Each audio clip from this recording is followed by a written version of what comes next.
আপনি মনে মনে কারো ভীষণ খারাপ চাইছেন, ক্ষতি চাইছেন, খারাপ করছেন, দিনের পর দিন ঠকাচ্ছেন এবং এতে আপনার বিন্দু মাত্র আক্ষেপ নেই, অনুশোচনা নেই।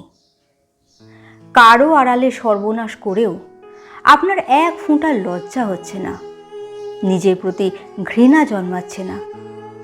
আয়নার সামনে অকপট দাঁড়িয়ে থাকতে পারছেন, তবু থেকে থেকে অন্ধকার আপনাকে গ্রাস করছে না। কারো অহরহ চোখের জলের কারণ আপনি, এটা জেনেও বিছানা বালিশ আঁকড়ে শান্তিতে ঘুমোতে পারছেন। খুব স্বাভাবিকভাবে বাকিদের মতো হেঁটে চলে বেড়াচ্ছেন, তবু বুকটা অত্যধিক ভারী মনে হচ্ছে না, বিবেকে বিঁধছে না। অপেক্ষা করুন, ফলাফল আসবেই।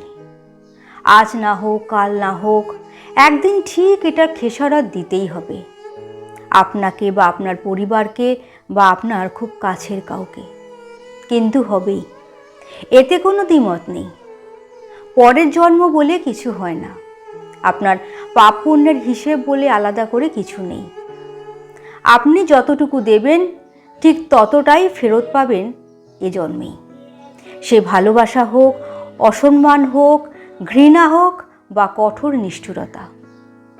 কিভাবে সবটা ঘুরে ফিরে আপনার দিকেই ছুটে আসবে আপনি আন্দাজ করতে পারবেন না। Karma is beautiful but মার্সিলেস। এর থেকে কারো ছাড় নেই, পালাবারও কোনো উপায় নেই। কলমে আয়ান মুখার্জি নীল, কণ্ঠে শ্রীপর্ণা।